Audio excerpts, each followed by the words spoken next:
episode of Business from the Bass Boat Podcast on the Serious Angler Network. And guys, we have got a really cool show lined up today. It's someone who is deep in it right now on the entrepreneurial, getting a business going, building a very unique tackle brand that does things a little bit different. So that's what I'm really excited to talk about today. We've got owner and basically the guy running the U.S. sector of Cast Fishing on. And this is a really unique brand coming from Australia, being in the saltwater market, kind of pushing into the freshwater market. And it's something that I'm just excited to get into. Some of this stuff has so much crossover with bass fishing. And without further ado, let's get Ryan in here. Ryan, how are you, man? What's going on, man? How you doing? Doing good. Getting through another day. But I hear you. I wish I was in sunny Florida like you are. No, I just got back from Georgia. It was actually, we went up there filming and we even had snow at one point. So I remember walking today and it was warm and I was actually sweating. I haven't felt that in a long time. So I can't believe that in Georgia it was that cold. I mean, I know there was this is, you know, why it's because we tried to plan a fishing, filming and fishing deal. You know what I'm saying? So exactly right. We went up there one day, was completely so foggy we couldn't drive the boat. The next morning it was snowing a little bit.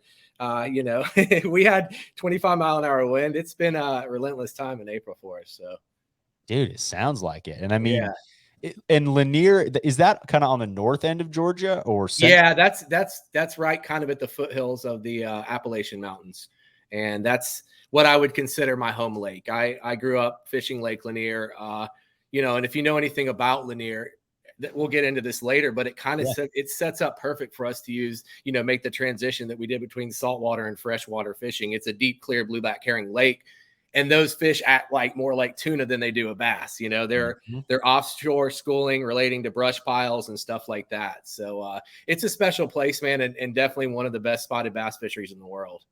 Yeah, no, that's a place I've always wanted to go to. Clearwater. I love those situations. And like you said, and I believe herring in the first place were like a saltwater. Well, they are. They were, yeah, definitely. Then Saltwater. Somehow they were able in a couple of these herring lakes, right, in South Carolina, Georgia, right. turned them into, they've been able to survive in freshwater. And then you're exactly right. And it completely changed that lake.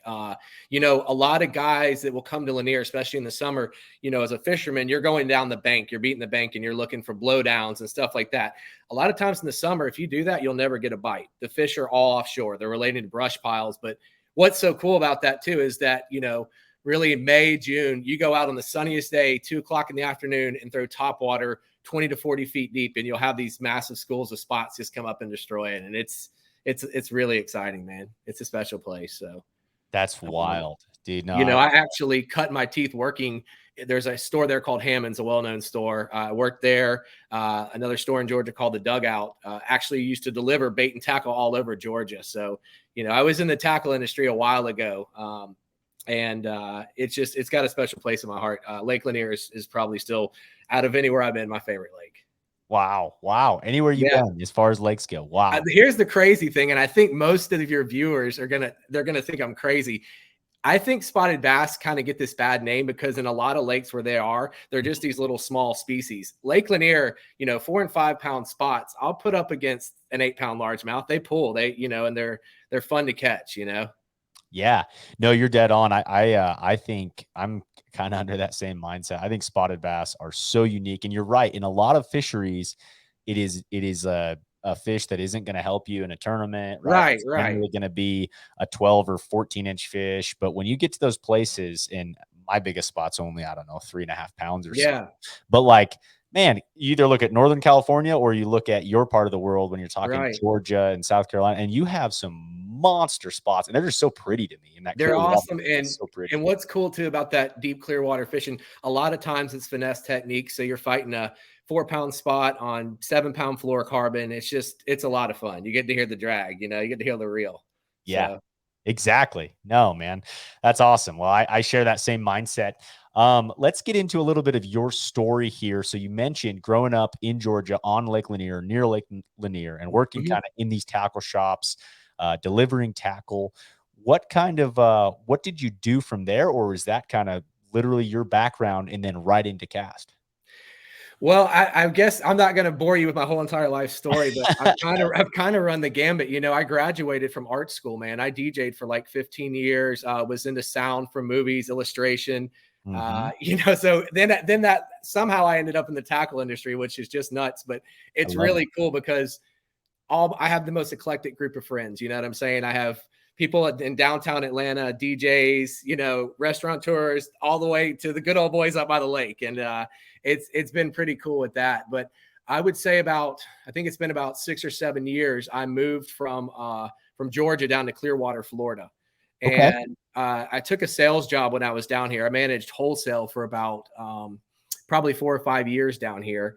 And when I first moved down here, you're going to laugh. I'm moving to Florida, probably the fishing capital of the world. And I was bummed out about my fishing. I was so just dialed in on Lake Lanier. That doesn't mean I always did good, but I Yeah. had my tournaments I fished every weekend. You know, I was on that lake 3 times a week and just really kind of caught up with it. And the thing that really changed it for me down here in Florida was I met a guy at a tackle store and I was showing him, you know, back in the day, I was big into big glide baits and big swim baits and stuff. And he's like, Yeah. well, have you ever caught a snook before? And I was like, no. He's like, well, they'll eat that. So will tarpon and grouper. And what's pretty cool here is you don't have to go far offshore to catch grouper like in the fall. And we got out and started throwing big swim baits on lead heads, catching grouper, catching snook, tarpon, and shore. Then I didn't really care about my spotted bass anymore. I was I okay bet. being down here. And then I think for his birthday, we booked a charter and went out offshore and threw topwater for big amberjack. And that ruined me. Like after that, that's all I wanted to do. You know, like it was cool on Lanier having some 3 and 4 pound spots, get behind a spook or something. But when you have, you know, 30 to 80 pound amberjack schooling on your bait, that was a new game for me that I really liked. Dang, So dude. yeah, you know, but about the same time, I started getting on YouTube and just researching guys fishing this topwater style, right? And that's kind of what led me to cast. Yeah. They were doing this style of fishing on the Great Barrier Reef, fishing for a fish called a giant trevally. That's still my favorite fish, and it was just an exciting way of fishing, you know.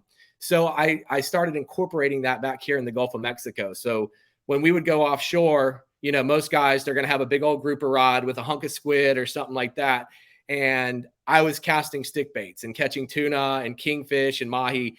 And, you know, I remember sending Ben, GT Buster, a video like, hey, look, I'm doing what you guys are doing over there, but in the Gulf of Mexico.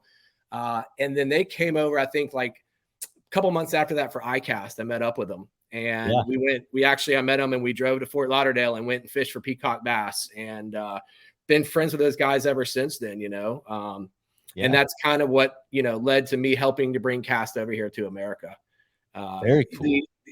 They're my best friends, and the Australians, their outlook on life, like they're just uptone, jolly people. Their sayings are awesome, and you know, they become my best friends. I mean, it's wild having a best friend on the other side of the world that I've only met one time in my life. So, Dude, you know, that's so cool.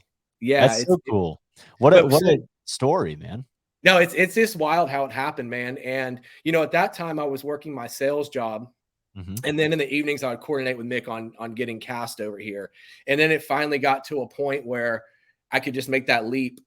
You know, I don't know still whether it was still a midlife crisis or what I'm doing. I'm 41 years old. You can see some of this salt in my beard. Dude, I love it. But it was the scariest thing and the coolest thing I've ever done. This is the hardest I've ever worked in my whole entire life. I think people in general, you know, I think people are scared to do things like this. You Yeah. leave your comfort zone. It's complacent whether you're, you know, no matter what job you have, right? You know, you're going to get that paycheck. You're going to get that amount. You're paying your bills. And I'm not patting myself on my own back for telling you this. I'm just saying to step out and do something totally different. It's an awesome way to look at life. And it's like a roller coaster ride. You have really awesome days. You have some days where you're like, what am I doing? You know what I'm saying? What's going on?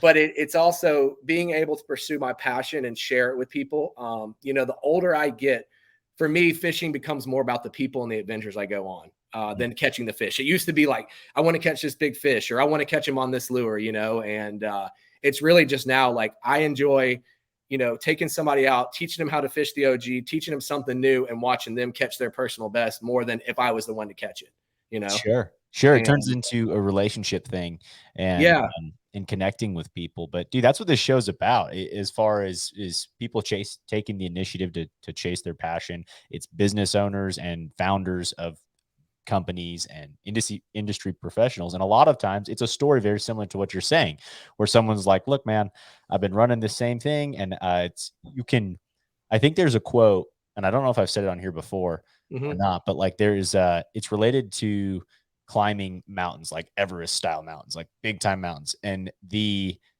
dangerous situations are where, and I'm going to probably mess this up here now. You're fine. You're good. But basically, the dangerous situations are seemingly not dangerous, right? Like crossing a flat snowbank, Yeah. but that is where an avalanche can occur because it's nice and sunny, but you feel like everything's calm. Right. Right. Whereas in a steep situation, when you're all roped in and it's very steep, but strong snow, it's not a sunny day, it's cold out, whatever. It's not nearly as dangerous, but it feels more dangerous. And that side of things is kind of what this quote was relating to. Anyways, on following your passion rather than being stuck in something, because it may seem so simple, but like maybe you're like literally mentally deteriorating because you're sick of doing your job every Oh, day. It's not really 100%. your passion and what you want to pursue. 100%. And I mean, I can even tell you this is kind of funny. The reason I moved to Florida is for my fiance now. I was her first boyfriend when we were 9 years old, right? And we What? found each other. Yeah, it's crazy. And she This is found me on wild. Facebook, actually holding up some fish I'd caught in North Georgia, asked me if I ate the fish. And then we started chatting back and forth. But I remember driving down and I was terrified, dude. Like when I moved down here, I just knew her, and it was now I can tell you it's the best thing I ever did in my whole entire life. You know what I'm saying? And it Wow. just goes to show, like, if you push yourself to get out of your comfort zone. I mean, I know that sounds so cliche. People say that all the time, but it's the truth. And then, like I said, doing what I'm doing now, I'm working for myself, but it's the hardest I've ever worked in my life, Yeah. Yeah. And that's in my opinion, that's how it should be, right? Is when Yeah, you're 100%. able to be working for yourself completely. Like that's when you give it another gear. So That's right. That's That's right. that's awesome, man. And so isn't Clearwater, Florida, if I'm not mistaken, I saw it somewhere. I'm in real estate outside Mhm. of the podcast stuff. And I think I saw somewhere where it's just like blowing up. Is that an area Yeah, where a lot of people I are moving think a to? lot of people, especially post COVID or whatever, are wanting to move down to Florida. So we've noticed like the traffic and everything kind of picking up around this area. You Sure. know, it's cool. I there's things I miss about Georgia. I definitely do. I love the mountains, Yeah. but on a weekend, being able to jump out on a boat and go catch some snapper or have some fresh tuna, that's fun. I'll after this, I'll send you some videos. I'm not sure if you ever heard of slow pitch jigging, but it's kind of another Mm. saltwater technique that we've introduced to freshwater. Okay. And we're basically using like a drop shot rod and pulling up like 40-pound grouper on it with 30-pound braid. It's No it's way. uh it's insane. Yeah. Dude, So that's incredible. Now yeah, my it's a lot of fun. So that's my bottom rod, and then the casting deal, the stick bait is my other deal down here. But gotcha. And yeah, you work close. as well as is people being entrepreneurs and pushing themselves. I'm not sure if do you guys know Clint Bartlett?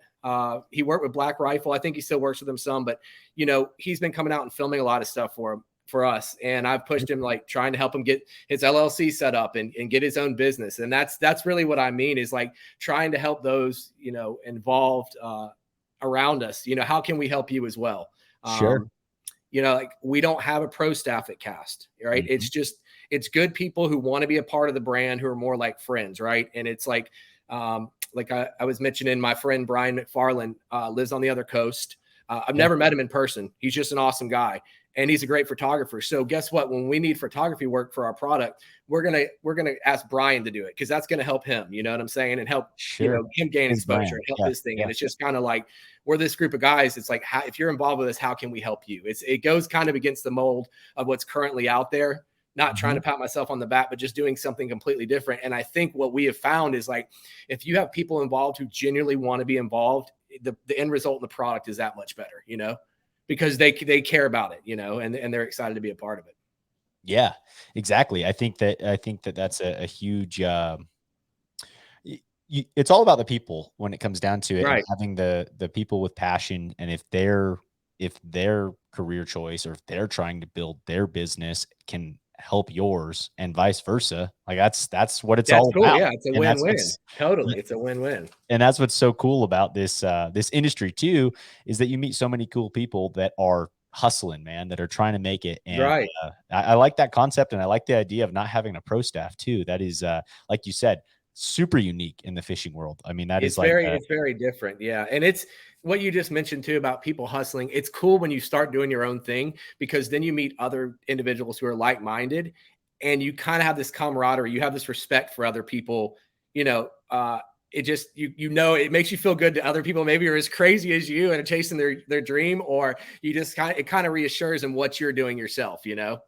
yeah, and it gives you a sounding board, right? To like call that person and be like, "Hey, man, like I'm trying to figure this part Exactly. out," and you both have the same struggles of, like you said. I mean, there's days where it's not fun, like, Yeah, no, and I mean, when we started this company, I mean, you know, especially starting a company during during COVID, during all the craziness, I think that the day we launched our site, and this is me and in Australia not thinking about what we were doing, was the day the elections were for Trump. So the elections were going on. That's the day we decided to get on social media oh and my promote our stuff. gosh, Like, dude, yeah, no one's we've paying done, you know, attention. and then you know, like as far as manufacturing and shipping, everything in this world right now, it's just gone crazy. So it's made it pretty challenging, but we told, you know, if we can make it through this, we can make it through anything, you know? Yeah, yeah. Dude, So, that's wild. I mean, so I want to get into a little bit. Had you done much saltwater fishing before you moved to Clearwater?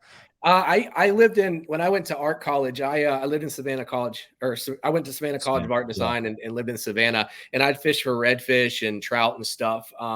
But back then, I really didn't know what I was doing. Not like maybe I don't know what I'm doing now, but you know, I didn't use much artificials. Where now, like that's my main thing. Like when we run offshore, I only bring artificials, Sure. and you know, I learned a lot from watching the guys and cast, and then really this is kind of how it came about, this whole marriage between freshwater and saltwater fishing. You know, to be a bass fisherman and fish tournaments, you've got to be somewhat decent, right? Like your Sure. casting skills, all your stuff. And that really came into play when I started fishing saltwater, and being able to really kind of dissect it. What I found quickly was some of the stuff that we do as bass fishermen really translated into the saltwater fishing. And Yeah. then the saltwater fishing, some of the stuff I learned there translated back. And that's basically what our company is. It's become, you know, when we first brought it over, we were only thinking about the saltwater side of things. So stick baits for tarpon and tuna and all that, and jigs. And when I say jig, I don't mean like a jig like we fish for bass with a skirt. Sure. I mean like a metal or a lead jig we drop at the bottom of the ocean floor to catch fish with. And But like almost like a big fluke on the back of it, or like a swim bait, or like no, what's it's actually it's basically just like a lead jig that flutters, right? So it's like a flutter spoon would be. okay. I know what you're talking about. Yeah, Yeah. so I've seen that this before. that and what's been cool is we've been able to take that style that we were doing, bring it back to Lake Lanier in the wintertime when the herring and the threadfin shad set up, you know, in the ditches deep, and then we can do the slow pitch jigging on striper and spotted bass deep as well. Wow. So And yeah, now, it's pretty cool how that kind of went back and forth. and when you say slow pitch, I mean you're just pitching out in front of you and So ripping yeah, it. you're dropping down vertically, right? Yep. And it's basically it's crazy because the way that slow pitch jigging works is your rod, this is going to sound wild, is not used to fight the fish. And that's a crazy concept. It's how we get away with catching these really big, massive fish on these little rods. The rod's only objective is to cause movement of the jig on the seafloor. So it's basically like imagine like a noodle rod, like whippy rod, and they build Okay. them for how heavy the jig is and how the current is and the depth, right? But basically, when you pull up your slow pitch rod like that, it recoils and snaps the rod up and then back down, which then causes the jig to flutter up and down off the seafloor.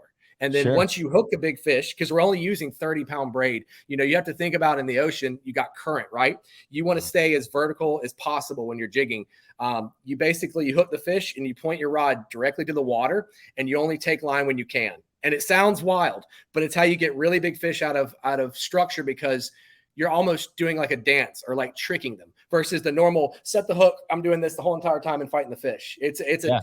It's my favorite thing to do, man. It's so much fun. I mean, every time I get on the boat with a slow pitch jigging rod, all the guys are looking at me like, what are you doing with that fairy wand? What, you're going to get your heart broken out here by the end of the trip. Where do I order that reel? How can I get that rod? Cause I'm just sitting there on the front of the boat, my feet dangling over the side, and can fight the same fish they're struggling on. It's pretty cool. Wow. That's Yeah. crazy. That's Yeah. almost like a I mean, on the Elite Series anyway, like Buddy Gross reels fish in so much different than anyone else. And he's got a method to it for sure. And like fishing ledges and stuff and offshore fish, but like he will point the rod to them and he does not use his rod at all. I mean, it is literally like reeling straight at, and he has the equipment to be able to like lean into one, right, and pull one out. But like he feels he loses less fish by pointing that rod, and it's shown on live all the time. And he does not use the rod. It's all with right. It blows my mind. There's things you have to think about too when you're constantly jerking on a fish and have your rod bowed up. That hole in their mouth is getting bigger as you fight that fish, right? Sure. The fish do, and I'm not saying it's fishing, so it's not all the time, but putting your rod, only taking line when you can. Think about this. If I tied a rope on you and I start pulling like this, the first thing you're going to do is pull back the opposite direction, right? If I start leading you just a little bit, you're not going to resist as much as you were if I was just trying to pull you down the hall or something like that. And it's the same concept. Now, there's times where it doesn't matter how nice you are to that fish. He's going to smoke you, but it's a really cool concept, especially down here in the Gulf of Mexico. We have a lot of rock, and those grouper, the first thing they want to do is go in it. And really, if we ever get rocked, I just open my spool, go get a cookie and a water, let him hang out for a little while. He's out and just reel him up. 9 times out of 10, that works. You know, whereas if I was to just sit there and horse on that fish, it's going to break my line. It's going to go straight down. And then obviously you have the tension there too. And that's how you break. Dang. Yeah. Dude, that's wild. So and you're talking like, and I think I know what you're talking about, but just like it's a slender spoon that's kind of got hooks on both sides of it. Correct. Yeah. And the reason why you would think like, why are you using 4 hooks or whatever? But we're using thinner wire, and these are big fish we're hooking. Not always, but most times strong fish. We're using thin wire hooks. So and the reason you have 4 is there's 4 points for those hooks to hit the fish. So maybe if you thrashes, he hooks up here where all that torque or all that heaviness is not on one hook to bend it out. So if you distribute the load across those 4 points, you can take your time, because you're not, with a noodle rod, you're not sticking them that hard, So you want the sharper, it's almost like, and not this thin, but look at the hooks on a Mega Bass Vision 110. Right? Sure. Super sharp and sticky hooks. It's like, that's kind of what we use versus a gigantic thick gauge hook you may use when you're doing traditional fishing like that. And the same way to freshwater fishing, the big thick hook you have on a spinnerbait or on a jig you're flipping heavy cover with, right? Because you're just going to have all the power against them and pull against them with that. Yeah. Dude, that's so cool. I love these different translations, how kind of things go back and forth. It's exactly. Yeah, it's weird. It's weird. It's I think when me and you were talking on the phone before we set this up, I mentioned that as fishermen, we kind of put ourselves in a box, right? And we think, oh, they're just going to do this. They're only going to do this. But if you can open your mind up more and look at things from different scenarios, you'd be amazed at like how successful some of the stuff is, because first off, they're not seeing the same thing a billion times, right? And you're not conditioned to go get on the lake and just always fish history or always, go try this one thing. If you can kind of look at things from a different angle, you'll have a lot of success doing it. That's what I found. Dude, yeah, you see it in the tournament world so often when you have a lake, that's very common, and there's all this local knowledge there, and you have these local guys, and someone comes and wins there that has never been there or anything like that, and it's because they looked at it completely differently. And then you have like locals saying, dude, I have never fished down that bank in my life. Why? Right. Or I've never tried that. Go there. Like, exactly. It's just, it's wild to me. No, you're 100% right, man. I think it's good. And that's kind of what the whole blurring the lines between saltwater and freshwater fishing has done for me. I want to say it's been about 3 or 4 years. I had the opportunity to go to the Maldives, which is in the Indian Ocean. It's basically I went so far. If I went farther, I'd be closer back to home. It was nuts. It was the longest plane ride I've ever been on. And it was a hell of an experience, but we would go up and basically we're fishing for GT there and throwing these big poppers, and you're throwing them up on the top of the atolls, right? And even in this remote place, those fish were kind of conditioned to European tourists coming, getting on these boats and throwing poppers up there. And you see them sometimes, they get up right up behind it and they pull off. Now, I'm not saying you can't catch them on a popper. You catch a lot on it. But what I did is I waited. You basically, it's a big boat and you get up on the front. It's got a big casting deck. So one guy cast, he moves to the left. The next guy cast, he moves to the left. So when it was my turn, I would wait till we got to the point of the atoll, and I would throw a sinking stick bait off the point and let it sink down, just like I was working a Vision 110 back home on Lake Lanier for spotted bass. Ended up catching the biggest GT of the trip doing that. So then by day 2, everybody was throwing sinking stick baits and all that. But it taught me that like that freshwater thing can transition there, you know? Sure. You know, we're kind of known out of all of our lures for the OG, and that's really what kind of brought cast to America, which is our top water bait. And when I saw that, I kept thinking about Lanier. I kept thinking about our bass here in America. They respond to it so well because they haven't seen it a lot of times. And that was just a technique borrowed from the other side of the world where, you know, all those guys are doing it over there. And that's once again, just kind of borrowing ideas and blurring the lines back and forth, you know? Yeah. Well, I'd like to get into the OG and we'll get into cast here. One question I did have you messed it all with kind of the fly stuff down there, or are you strictly kind of conventional, again, artificials, but what are your thoughts there? I have friends that fly fish down here. It's a huge deal down here. They love it. Actually, our founder, Mick Guthrie, obsessed with fly fishing. Like his dream is to come over here and get a tarpon on the fly. And for whatever reason, those huge fish, like little teeny things, So like little crab flies, right? Yeah. And like I've hooked them, you know, on a small half-ounce Spro white bucktail, just casting it. They like that. So fly fishing is a big deal down here. I personally haven't got into it enough, but I know when Mick comes over, when he gets over this year, definitely we'll be doing some fly fishing for sure. Very cool, man. Yeah. Well, let's get into a little bit of cast. And so we've gone through kind of your story and how you got involved with the brand and running kind of the US side of things. And that was, again, right when COVID hit. And I mean, how did that mess up your guys' production, that kind of a thing? Have you recovered from that, or is it still so messed up with supply chain stuff? The supply chain is still crazy. The shipping's still crazy. You know, whether it was lack of like containers or, you know, basically if we're going to ship something from Australia over here, wherever we're shipping it from, you can put it on a container for cheaper. It takes way longer. Then it goes out to California and sits at port for 2 months. So it's almost like when you get that inventory, you've got to just pretend like we're getting that next year. You can't even think for the immediate thing. And then some of the quotes that we got to airship it, right, which would be a lot faster, the shipping quote was 3 times the cost of our product. Oh so we've got that sorted now. We've been really lucky. We're working with a really good rep, and we've got some good shipping rates, which we've handled that. But there's still a lack of raw materials. You know, we have we're doing like a restock of our 3-inch prodigies, getting some new blister packaging. Just found out, got a call yesterday. Hey, once again, the packaging factory is closed down. So just you know, COVID. Yeah. It's a lot of that. And then like, I guess, I mean, if you look at it, it's just crazy how the world started buying everything, you know? And so things are really backed up. The hardest thing that's been for us, the craziest part is hooks, right? And we got that sorted. Really? But what you have to understand is like when you're doing something like this and really kind of marrying 2 different cultures and ideas of fishing, it doesn't make sense sometimes. So like I can give you a really good example. This is the OG stick bait, right?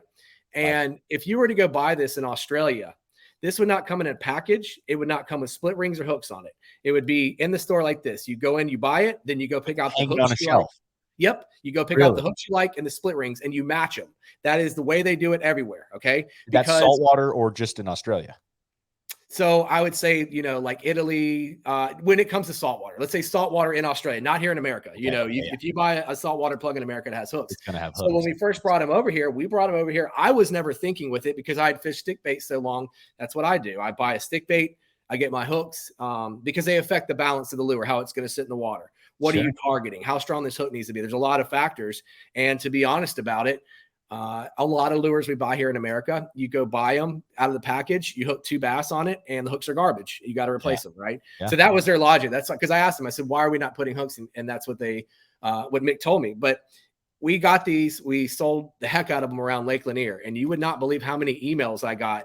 I bought this plug and there's no hooks on this thing. And it was just a cultural difference, you know? No way. Wow. Yeah. So then we were like, okay, well now we're going to need to send these over here in packaging and have hooks and split rings on them. So then we played the game of sourcing hooks, you know, and all that. So it's crazy, but that's marrying 2 different cultures and ways of fishing, you know, where if you walked in and you bought the same bait in Australia, they'd probably take the hooks off there, assuming they were garbage. You know what I'm saying? Yeah, dude, that is wow, that is like blows my mind because Yeah. something that I've always thought about just with how much, like, I mean, if I get a order from Omnia Fishing, Yeah. How much packaging we have, like, you know what I mean? Especially if it's like a Yeah. $400 or $500 order, like, dude, I have a trash bag full of Yeah. We all this overdo it here. trash. And Yeah. I've always tried to think through, honestly, of a way to make that better in the fishing world. Like, especially someone like myself who's going to buy like 100 packs of some Senko, right? Or something, or like, I don't need all these separate packs because I know I'm going to just have a stockpile. Right. Right. I like that concept though, that they do that without the hooks. And I think, I don't know, that saves a lot. And like you said, in a lot of situations, and it's our culture of wanting it to already have hooks, but I'm in the same way. There's so many times where, you know, certain baits. Now, I will say a lot of companies have gotten better to where I feel like the stock hooks have gotten better in the freshwater market coming with Yeah. bait, Yeah. Totally. especially at the high end market. But then there's times where I'm like, dude, I'm gonna have I got a stockpile of troubles right here because I know I'm gonna have to replace these. Right. Right. Right. But yeah, that's wild. I mean, it goes to show you, like, we're really kind of stuck in our ways and we don't think outside of it. And it's, just going and seeing a different culture doing something like that. It's crazy because, like, my trip to the Maldives, and I won't keep going back to this, but I went over there to catch a GT. That was like my dream fish, right? And that's what I thought the whole trip was going to be about. Leading up to the trip, on the flight over, it's just thinking about this GT. I want to catch one. That trip to me ended up being about the culture and meeting people on the other side of the world. And I can tell you some really, really cool instances. When we first got there, we went to a restaurant. Now, the capital of the Maldives is Mali, right? So we went to Mali and we went to this restaurant. And I remember, like, walking outside on the balcony and, the Maldives is a Muslim country. Alcohol is illegal, right? And so just completely different than what we're used to, right? Yeah. And I remember walking out on the balcony, and they were doing like they do like a Muslim prayer over the intercom, right? Now, I don't know what they were saying, but it was this moment that was very strong for me. It hit me. It's like, you're not in America, you're not at home, and it was really cool. It was almost a spiritual moment. It was really really awesome. It just kind of really hit me in the head, like, dude, you've lived your whole life conditioned to think about this existence in one way, doing one thing. You go to the grocery store, you watch this on TV. It's just this repetitive cycle. And to be so far out of my element was awesome, right? And then, so the next morning, we went out to, they have a beach, but the beach is not like ours. It's got a lot of like broken coral. It's not just sand. Yeah. And I remember we were just so excited before we were going to fly from Mali to Ba'a Atoll to do our fishing, but we wanted to go cast in the surf. Like, we were ready to go. Yeah. And I went out there and I actually cut my foot on a piece of coral casting. So I come walking back in while my buddies are there. And one of the local guys, he says something to me. He calls me over, and he's barefoot, of course, doesn't cut his foot. And the dude pulls out an octopus out of his pocket. And he asked me if I had an octopus. And I was like, no, I didn't know we were out here supposed to be looking for octopus. And he's like, well, where are you staying? And I pointed, he's like, well, I'll bring it by for lunch. And that would just showed me, like, dude doesn't own anything. He's out here catching octopus, doesn't know me from anywhere, but I didn't have lunch. So he wanted to make sure I had lunch as well, which was pretty, it was pretty cool. And then when we got over to the island we were staying at, Ba'a Atoll, there was a guy named Addy who had actually found me on Instagram, and him and his father built a wooden boat to take European tourists fishing around these atolls, right? Well, he came and found me and invited me over to his house. And when I say his house, it's a shack on a dirt road. Nothing's paved, right? And we sat outside. I'll remember this day forever. We sat outside and we drank. He cut open coconuts, and it was me and him and his father and his uncle, right? And so Addy could speak English. His father and uncle couldn't. So I'm showing him on my phone pictures of tarpon and, different fish here. And the best part about this was that his dad, like, I showed his dad, right? And he told Addy to tell me, oh, that's a very small fish. So, dude, I went to the other end of the earth, and us fishermen are still all the same. We still have something to say. You know what I'm saying? Like, that was a cool moment, though. That is wicked, dude. Yeah. That was really cool, Man, dude, that is, I don't know. That's, like you said, with situations, and this is how this podcast goes all the time. I think of where the show's going to go, and then it goes a completely different direction. Yeah, you probably thought we were going to talk some bass fishing, and I'm talking about pulling octopus out of some pockets. Yeah, dude, and I love it. Like, that's the best part of it. Yeah, but no, it's cool. I mean, it just really kind of reinforces everything of just thinking outside the box, taking risks in life, going against the grain, doing different things, putting yourself in uncomfortable situations to chase your dreams, learning from other cultures, just kind of breaking the mold, you know? Yeah. And that's, I mean, we see that time and time again with businesses, like to bring it back to kind of the business side of things. Mhm. You see that so often where someone who really enjoys traveling, and I think like, you know, shoe companies and all these different things have come back to the US simply. I mean, Starbucks is a huge example of Yeah. before like a small coffee shop situation even really existed. Like I believe that was another situation where it was like, hey, what are all these little coffee shops doing in here? And like, let's build that back home. And so it was just, it's Yeah. crazy to me how that works, because you're right. We are so stuck in our ways, and probably other cultures are to some extent as Yes, well. they But I are feel like too. it's It's not more, just us. They've always yeah, been doing their thing. It's just that I was fortunate enough to be able to see that, to go do that, you know?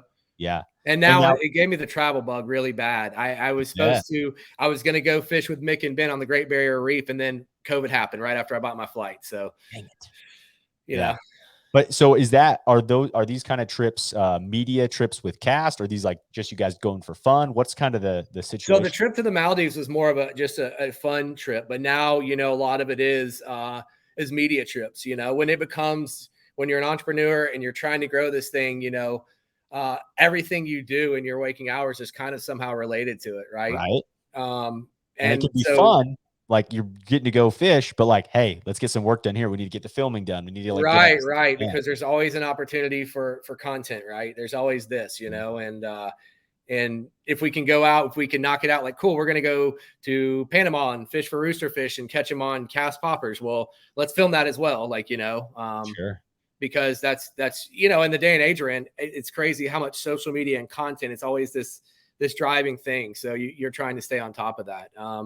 We've been very fortunate that, you know, on a business side of thing, just to tell you a little bit about how Cast was started.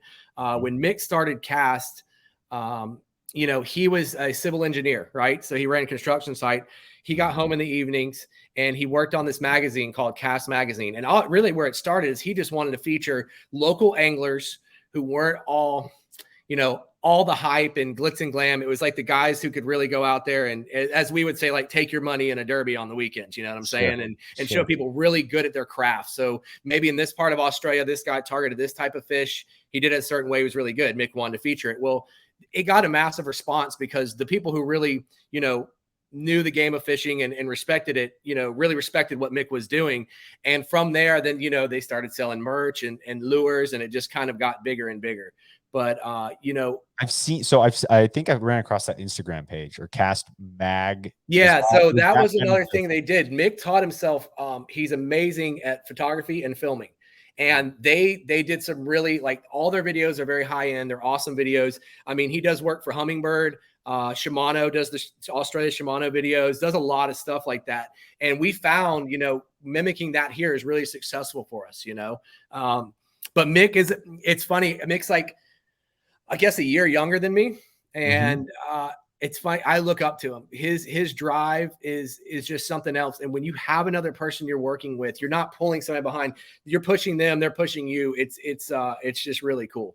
And Dude, that's his outlook on things, you know, he's been doing this longer than me. So days when I'm frustrated, like, you know, like going to Lanier this past week, you mhm. book that out where you, like, Clint, our camera guy, lives in Texas. He's got to drive over. You got to get the Airbnb. So you're spending all this money, the gas money, and then you show up and it's like, well, it's blowing 30 miles an hour today. So you know, and it's easy to get frustrated and down. And then you talk to him and he's like, as he would say, he's like, mate, it's, you know, it's Mother Nature. You can't bank on everything every time, you know, you just go get what you can and do the best with it, you know? yeah. Yeah, no, I think, that's something that I noticed just scrolling through you guys' Instagram is Mhm. your videos and photography and all that side of things, is just incredible. And I think that is such a player in today's world. And you kind of mentioned that was, something Definitely. from the We beginning. not to cut you off or anything, but something we're Yeah. really excited about. We put a teaser out yesterday, and then I'm going to put another one up on Friday. We have our editor Michael Wood is just absolutely amazing. He's very influenced by hip hop and all sorts of other different things, right? He will not draw from fishing videos to make a fishing video. And he's a fisherman himself, because once again, doing something completely different. His style of editing is just wicked. It fits right in with what we're doing. So he has made this video, Topwater Division 2. The first one was in Australia, but now it's showing, you know, from the Great Barrier Reef to the Gulf of Mexico to Lake Lanier. And we're going to be releasing that next Friday. I'm super excited for that video. It's just really cool. We've got a friend, Tommy, Boston Inc. shot it. Clint shot that as well. And everybody just did a really good job on that. So they're taking that footage and then sending it to your editor that is then combining it. Yeah, they'll send it to me and I'll send it over to Australia, and then and it's cool too, because like, dude, he's never bass fished, right? He fishes for Barramundi and GT. And so to see his interpretation of like our culture and our fishing, it's just really cool. You know, it's something different. Yeah. So dude, yeah, it's super awesome. That's wild, man. I like, I really like stories like this, and where you can see it going and where things are going for you guys. And it sounds like things are just rocking and rolling. And yeah, it's getting there. It's getting awesome. There, you know. And it was kind of wild. I guess it just worked out perfectly. You know, me growing up fishing Lanier, bass fishing my whole life, and then seeing the saltwater product, and then, you know, us bringing that to freshwater, and that's just been huge for us, man. You know, like I said, just bringing back up the OG. The fact that it's not the normal walk the dog topwater lure, it's getting a huge response from fish, because they haven't seen it 1,000 times. And don't get me wrong, dude, you're going to catch fish on a walking bait. We all know that, right? But the thing that's really cool about it is that it's got a non-mechanical motion, right? So every cast you make with that bait is never going to be the same. It's either going to dip this way, slash this way, just like a natural fish would be doing, fleeing a predator. You know, and that was the whole thing. When we saw that, you know, and I saw them catching GTs on it, and we were catching tuna, I was like, dude, bass would tear this thing up. And they do, which is really, really cool. Dude, so. And I mean, what was kind of the purpose behind, so just through different interviews and in the industry, I'm curious your thoughts too, especially with a company like Cast, where you're on both sides of the salt and the freshwater. I mean, what really pushed you guys into the freshwater market? Was it, I mean, opportunity and just saying, look, there's a lot of freshwater opportunity here? I mean, what was kind of the, obviously blurring the lines here and seeing the concept of the bass? Yeah. It's kind of funny how this started out, man. About 3 or 4 years ago, I went up to Lanier to fish with my good friend, Ed, and he was going to go on a tuna trip.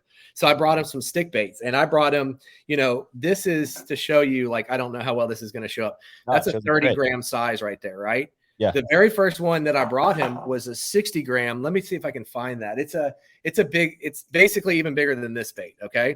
And it was solid black, and he brought it on the boat the day we went fishing, and he's like, dude, I'm just going to throw it out here and just see what these bass do.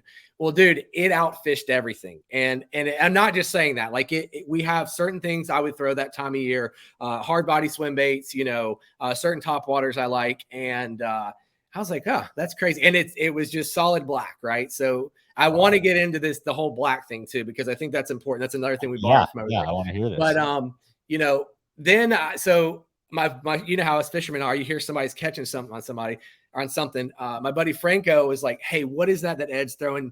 Do you have any more of those? I was like, dude, it's this lure we're using for tuna. Sure. I'll leave you one, you know, before I leave, I'll put one in your mailbox. And then he called me the next day. He's like, dude, the fish that are following this thing is unreal. Where can I get more of these? And, you know, then I went back up there. They had me so hyped. I went back to Georgia, and we went up there and started catching some really big fish on it. And that's when I talked to Mick. I was like, I think there's an opportunity here. We should start making herring colors and bone and colors that, you know, work for freshwater. And it's just, ever since then, it's been pretty nuts, you know. And this was a big walking bait, like bigger than you would normally be. So it's a little bit bigger than this one here, right? Okay. And so the thing about this bait, and I'm not sure how familiar you or your viewers are with the OG, but it looks like, if you saw this looks just like a walking bait, right? Yeah, it looks like a big spook. The way you work this bait is you fish it on a high gear ratio reel, a medium heavy rod, and you do 3 or 4 quick turns of your reel. What it does is the bait sits like this, kind of with its ass in the water. Let me turn it the right way for the camera, like that, right? And then when you burn that down, it goes under the water, does this big violent S kick, and leaves a big bubble trail, and then pops back up. Yeah. And 9 times out of 10, they smoke it right when it pops back up. So what's kind of cool is there's a few things about this bait. Number one, you can cast it 4 miles. So when, before on Lanier, those fish they always like to come up breaking just far enough away, right? Just where you can So reach now it. you can get it on it. The other thing is you're getting this action they've never seen, right? And you have to think about, like, how many times have you thrown a walking bait? It's doing this, and they're coming up. You'll hit it, they'll miss it. They'll hit it, they'll miss it. When that thing just stops like that, they can just key in on it, and the strikes are violent, The other thing I want to mention this while it's on my brain, the whole reason for this bait not being solid chrome. I have never seen anything like that. Like in the whole fishing industry, as far as like I've seen a lot of chrome top waters, I've seen a lot of black top waters. I have never seen black on chrome. So the funny thing about this is, and you got to think, we were throwing this the best time. This is my favorite color on Clearwater on a sunny day. And you're like, why are you using black? Right. And Mick was like, dude, throw the black out there. And he was right. And I was like, why are you using black? Like, dude, the Great Barrier Reef is like ice clear, right? Yeah. He's like, dude, it's all about the profile. Those fish are always looking up at the bait.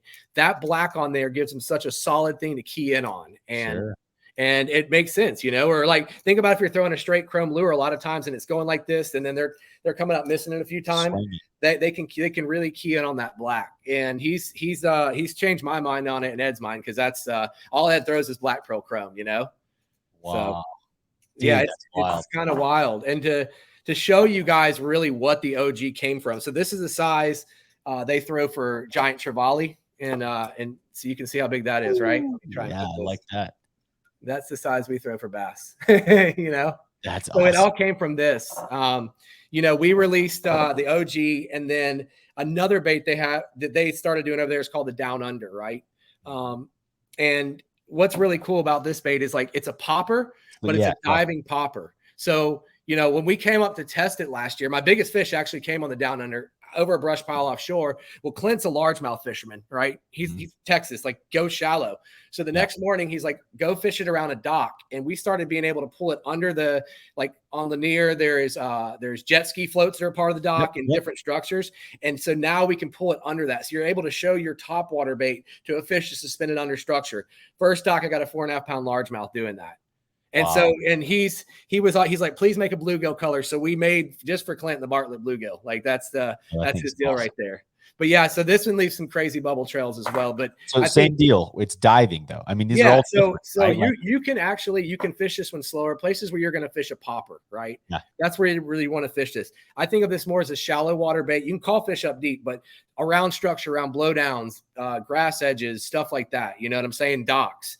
That's where I fish this. Where when I'm fishing the OG, I'm fishing it a lot on points and open water and humps and maybe marina wall, something like that. I fish this one a lot more aggressive. Sure. And is there a knock in there, or is it silent? No, they're both silent. Both of these baits are balsa construction. Yeah. Oh, wow. And then another thing that's borrowed from saltwater. If you look here and here, this is line through construction. So in saltwater, what that means is this will never happen with a bass, but if a fish wants to snap this lure in half, you're still connected to your fish because the wire runs straight through here. And then what we do on the belly right there is we have a revolving swivel, so that way now this fish can't use leverage. Like, they used to throw my depths 250 all the time when I had a massive one, so they can't use it. So that's another little thing. All that was borrowed from saltwater.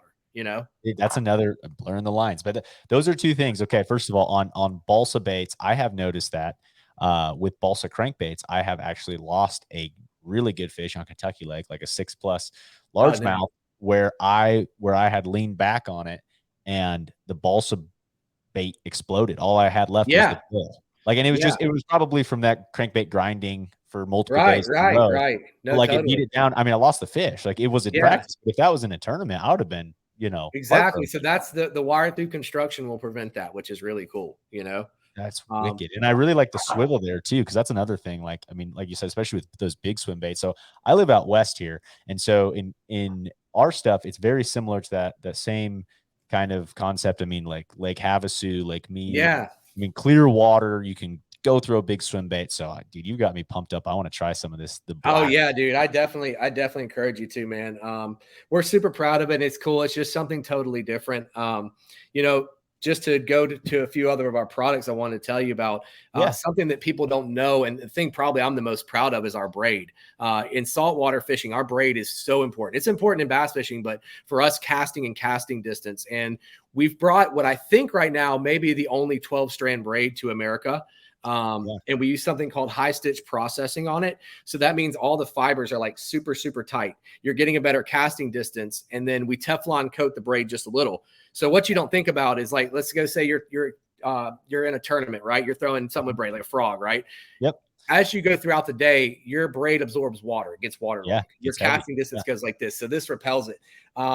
We've just brought our braid over here. And then we've also got into the soft plastic game, which that's what we probably in the past few months, we've brought the Prodigy and the Apex. And, it's kind of funny when you think about soft plastics. There's a million soft plastic swim baits out there. So why do another one, right? Yeah. What's cool is I got to design this bait, help design this bait the way that we want it. Like, we tested it and fished. And this little guy right here, and now you can probably get 20 plus fish off one bait. You're not going through multiple packages, but as you can see, it's still got a really good action. Okay. Yeah. It tastes really, yeah. And then another thing we do is in the belly of this bait, it's got a little glass rattle. So what we do, my buddy Ed showed me this hack, and it's awesome. We take that glass rattle out and we put a tungsten nail weight, like a Nico weight in there.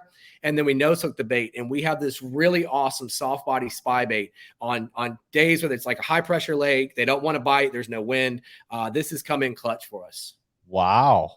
That's, dude. Yeah. So and then the other, so we're doing that one in a 3 and a 4 inch model. I will have samples of a 6 and an 8 inch probably at the end of the week. I can't wait to mess around with. We're heading to Guntersville and then to Texas. So that's the right place for it. Oh, yeah.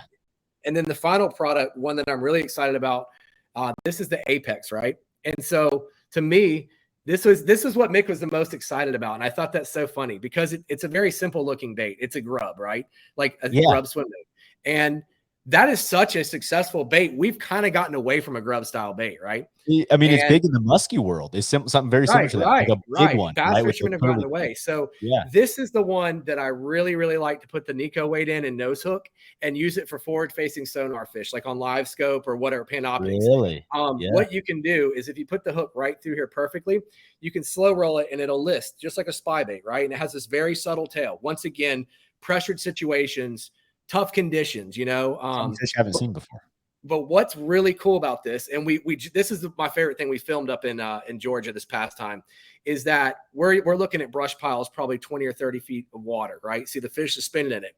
Well, you throw a normal swim bait down there, you can slow roll that swim bait, you can snap it around a little bit, right? But it's hard to get that fish to react. If he doesn't want to commit to that swim bait, you're just reeling it.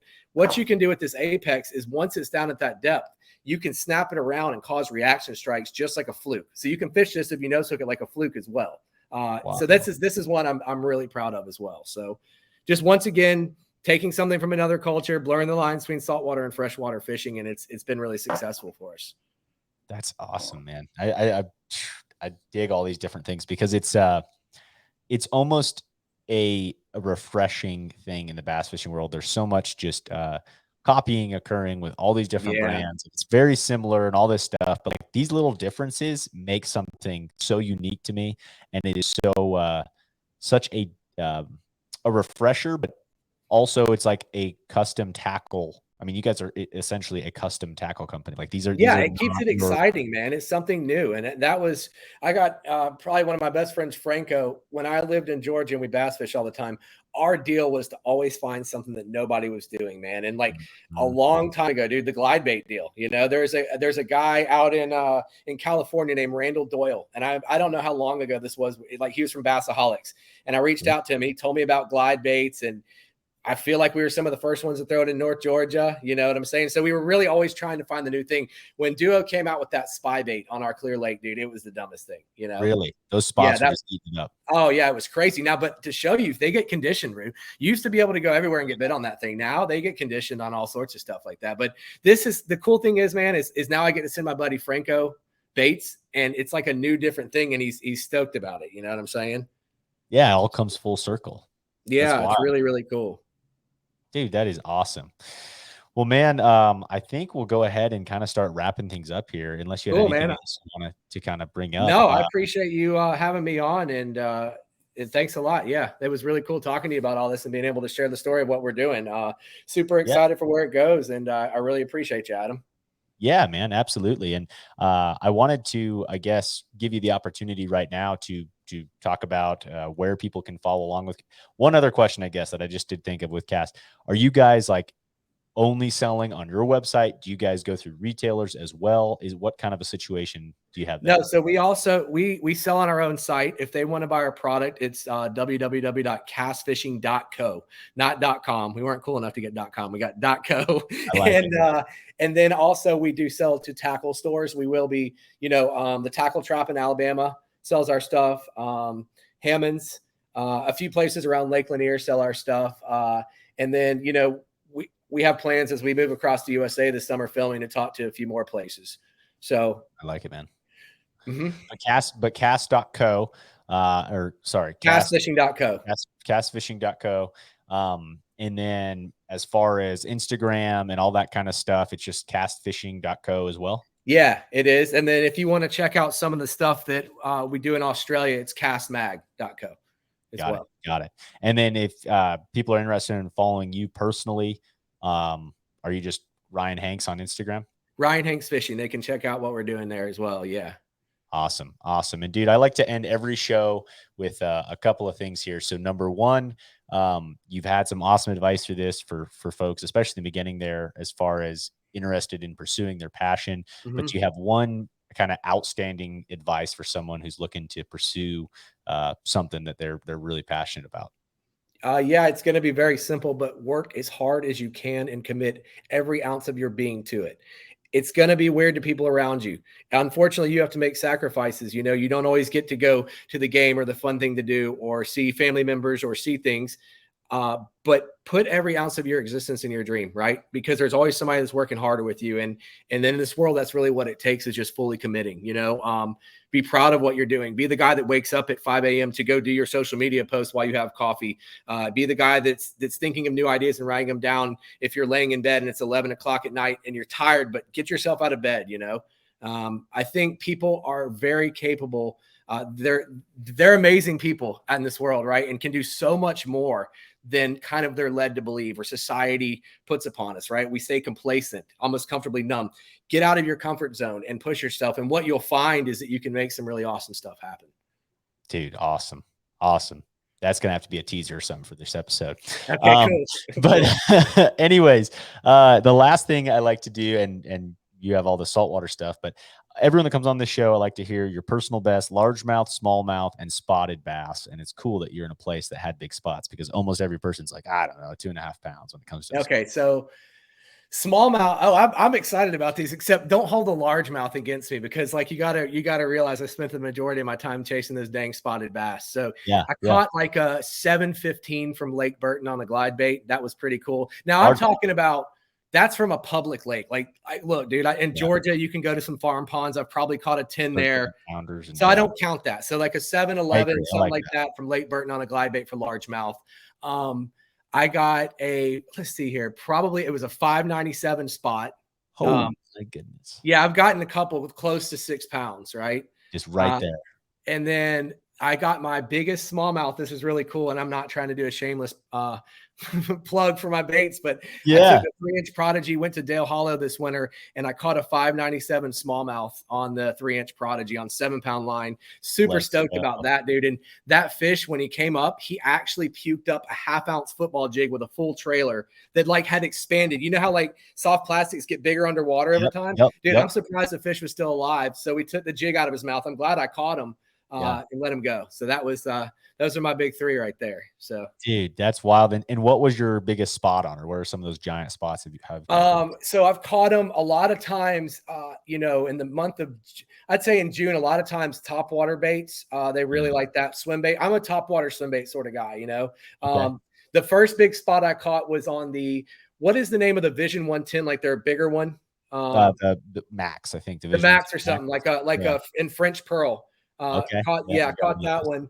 And I won big fish at the tournament with that one. I was stoked. And he puked up like 2 herring in the live well throughout the day. I wanted to like be like, but Back in the yeah, throat. so jerk baits. And then I caught my other big one was on a jig that I designed. Like back when I used to work for Jamie at Kennesaw Baits in the dugout.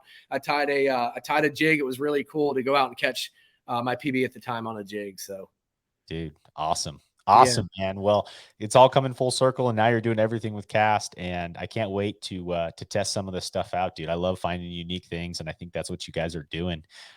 So I appreciate you taking the time, Ryan, and I will absolutely link all the stuff you talked about in the show description. And cool, man. Yeah, thanks a lot for having me on. It was awesome chatting to you, Adam. Absolutely, man. All right, Have brother. yourself a good rest of your evening. All right, appreciate it. See you, man. Peace. See ya.